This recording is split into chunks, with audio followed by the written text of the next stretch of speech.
Version 1.1 is already live on Chinese servers, and players there have been running Lacrimosa for real now. Not theory, not speculation, actual gameplay data from actual endgame content. In this video, we're doing a full guide based on what Chinese players are actually experiencing. Her kit, her rotation, her best teams, how to build her, and how much to invest. This is the most accurate picture of Lacrimosa you can get right now before global even launches. Let's get into it. On this channel, we break down leaks, updates, character guides, and banner planning for Neverness to Everness. If that sounds useful, subscribe and turn on notifications. You'll always be a step ahead. Now let's talk about Lacrimosa. Chinese servers have had version 1.1 since May 27th. That means CN players have been running Lacrimosa in actual endgame content, Abyss equivalents, boss fights, real rotations, for days now. Global doesn't get 1.1 until June 3rd, so everything in this guide comes directly from that CN experience. This isn't theory crafting, this is what people who have actually played her are saying.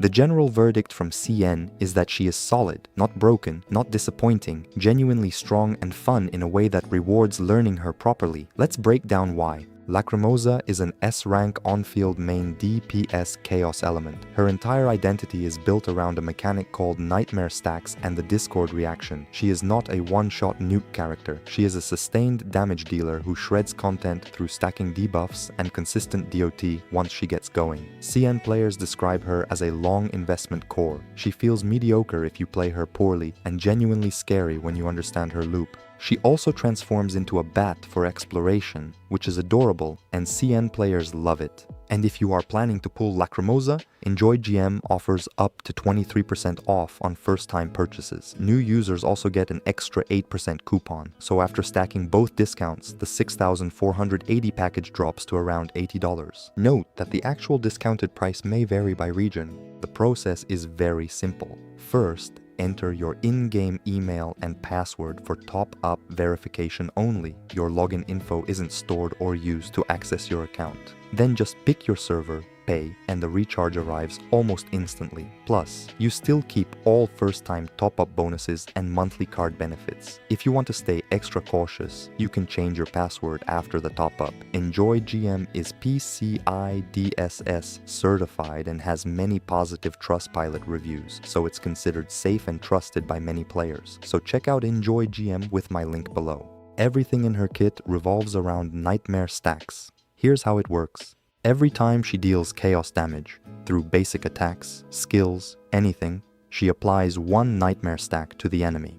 Stacks go up to 10 per enemy, and each stack has a short duration that refreshes as you keep attacking. Each nightmare stack is essentially a DOT component that ticks continuously, scaling with her ATK and chaos damage bonuses. So the more stacks you maintain and the longer you maintain them, the more damage she's passively dealing while you execute her rotation. Her multi-hit skills are key here because they apply multiple stacks in quick succession, ramping Nightmare fast and then riding those DOTs through the rest of the encounter. She has two important passives that CN players highlight specifically. The first gives her a big bonus hit when she triggers the Discord reaction on a broken enemy. This is the main burst window and the payoff you're building the entire rotation toward. The second gives her extra skill uses after using certain skills multiple times, which keeps DOT uptime smooth and rotation feeling natural rather than clunky. The mental model for playing her is maintain max nightmare stacks, then line up a break plus Discord plus her heavy hits for the damage window. That sequence is where her damage actually lives. Based on CN server guidance, prioritize her skills in this order. Ultimate first, then skill, then basic attack, then support skill. Her ultimate and skill are the primary damage sources and rotation anchors. Don't neglect the basic attack entirely since it contributes to stack building, but the ultimate and skill are where you invest materials first. For her console set, the equivalent of artifact or relic sets, the clear best in slot from CN is the Diabolos set. This is confirmed in the infographic as well. The 2-piece gives chaos damage bonus, and the 4-piece gives a significant chunk of chaos resistance ignore on enemies, with even more ignore after triggering reactions like Nova or Scorch. Resistance ignore is multiplicative with everything else she does, so it amplifies her entire sustained damage profile meaningfully.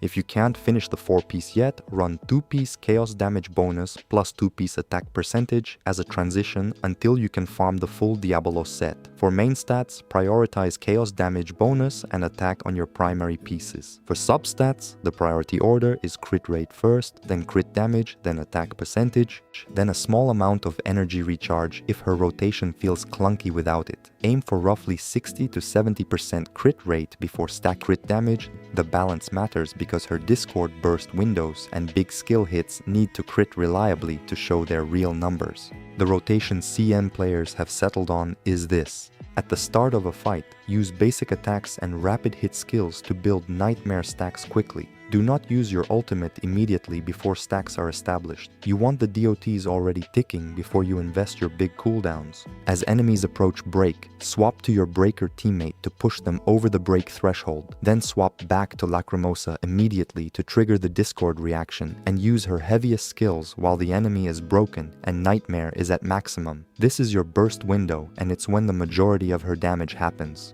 For longer fights, repeat this cycle. The key insight from CN players is that she feels weak if you drop nightmare stacks by swapping unnecessarily or delaying your return to field. Keep her on field as much as possible during active phases. The players who struggled with her early on were the ones treating her like a quick swap character. She is not. She wants field time. One sentence summary of her rotation. Build nightmare, break the enemy, burst during the window, repeat. CN players have tested multiple team configurations. Here are the most recommended setups.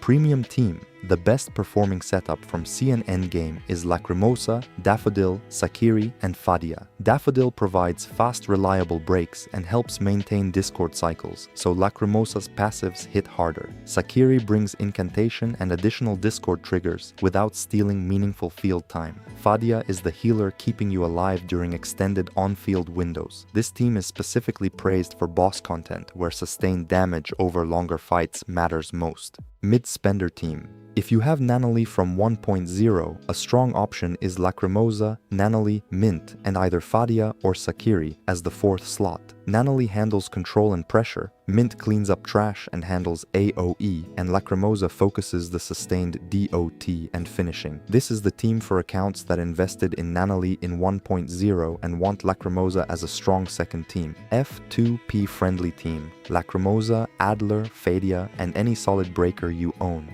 Adler provides off-field shielding that lets you be aggressive with positioning without getting punished. Fadia handles healing. You clear slower than the premium Discord team, but you learn her rotation comfortably and survive consistently. CN recommends this for players new to her kit. Important note from CN: avoid teams where another DPS constantly competes for field time. She wants to drive the rotation. If you're constantly swapping her out before Nightmare is established, you're leaving most of her damage on the table. Her signature arc is called The Last Rose. It's strongly tailored for her Doti style, buffs chaos damage, and specifically interacts with Nightmare Doti and Discord windows. If you are investing in her as a long-term main carry, the signature is a genuine upgrade. However, CN consensus for F2P and low spenders is clear. One copy of Lacrimosa is higher priority than her signature arc. Get the character first. If you then have remaining resources, consider the arc. If you're saving for 1.2 Shinku, skip the arc entirely and run a generic Chaos DPS arc that multiple future characters can share. Now the most practical section: how many copies do you actually need? A01 copy. This is the CN recommended stopping point for F2P and low spenders. She is fully usable as a main DPS for story, events, and early endgame at base. Most of her nightmare stacking and Discord payoff works completely. A01 copy. If you are saving for Shinku in 1.2, stop here. A1 to A2 QOL improvements, smoother rotations, small damage bumps, good for light spenders who genuinely enjoy her, not mandatory for core performance. A3CN analysis identifies this as the sweet spot for mid-spenders who want to commit to her as their primary chaos DPS. She typically unlocks a meaningful passive or strong multiplier that makes her burst windows noticeably more powerful. If you're making her your main carry investment this patch, A3 is the target. Whale territory. Diminishing returns for most players. Max Awakening showcases from CN look incredible, but endgame is clearable without it. Simple spending rule from CN, F2, P targets 1 copy and stops. Light spenders target 1 copy and possibly A2 if lucky. Mid spenders target A3 if committing to her. Save remaining resources for 1.2. If you do not have a strong main DPS yet, pull Lacrimosa. She's exactly the carry you need. If you already have Nanali and Hotori both build, this is where CN advice gets more mixed. Her value is strongest as a second team anchor for endgame content, where you need 2 solid carries for both sides. If you only need 1 team for the content you're playing, you can save for Shinku in 1.2 without missing much. If you want to push serious endgame rankings, she's worth it. Chaos in Phase 2. CN largely treats him as a skip for pure F2P, unless you love his design, or specifically want his 3 permanent teleport waypoints. His combat performance is considered more niche compared to Lacrimosa's reliable DPS output. That's the complete Lacrimosa guide based on Chinese server data. Nightmare stacks are her core, Discord burst windows are her payoff, Diabolos console set is the build, and 1 copy at a 0 is the sensible stopping point for most players. Global launches June 3rd, you now know exactly what you're getting and exactly how to play her from day 1. Subscribe if you want this kind of early coverage on every future NTE character and update. Leave a like if this was useful. Thanks for watching. See you in the next one.